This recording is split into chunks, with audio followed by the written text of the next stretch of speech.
I want to look at, and the thing that I've talked about and alluded to quite a bit, was this section in Corinthians where it talks about if the rulers of the age, if the rulers of the world had known what was happening, they wouldn't have crucified Christ. And it goes on from there, and it talks about, no eye has seen, nor ear heard, nor mind conceived what God has prepared for those who love him. And you think about what Jesus had to go through at the cross. He in Hebrews it talks about he learned obedience through what he suffered, and how he in his life was submitted to God and obedient to God as Father. It even goes so far as to say he didn't say or do anything unless the Father said and did it. That's how committed he was to obedience to the Father, even as a son. And even though he was a son, he suffered. And the thing I want to focus in on and understand is, first of all, when it talks about the rulers of the age, sometimes people say, well, it's only like, Pilate or the chief priest or things like that. And yes, it was them, but it was also the spiritual forces that have power. They work hand in hand with government around them, and they use that to go against God, bringing people to disobedience, bringing people against God. And if they had known, they wouldn't have crucified the Lord, because what did that end up with? He was resurrected from the dead. He was seated at the right hand of God the Father. He's above all principalities, powers, rulers.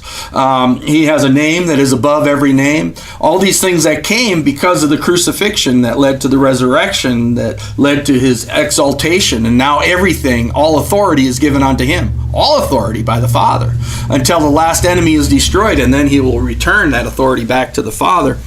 And in the song we were singing, that the God of the mountain is God of the valley. And, sometimes it's easy to thank God when everything's going good, but it's when we're going through those trials and testings that that's when it really proves our faith. That's when it really shows for. And the way I want to tie that all together is that verse in verse 9 where it says, eye has not seen, nor ear heard, nor mind conceived what God has prepared for those he loved.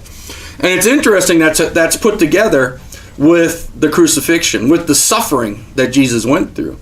And what I want you to consider and I want you to think about is, like it says in Romans, all things work together for good to them who love God, to them who are called according to his purpose. For those he foreknew, he also predestined to be conformed to the image and likeness of his Son. There's a work that God is doing. There's a purpose that God has. And as we go through hard times, as we go through difficulties, as we face, expenses we weren't prepared for, as, vehicles break down, or we got to repair the house, or, there's sicknesses that we deal with, there's loss, there's problems with family members, there's conflict, all these different things that we go through in our lives, God can work them to good. And what happens is the enemy can come in and he'll try to destroy us. He'll try to bring death into our lives. He comes to steal, kill, and destroy. He'll try to attack us in ways in which it'll affect us financially, it'll affect our health, it'll affect relationships, and he'll try to bring destruction in there. But God can take those things and bring them to good. And what the enemy plans for evil, what the enemy plans for destruction in our lives, God can turn around and turn into a great victory.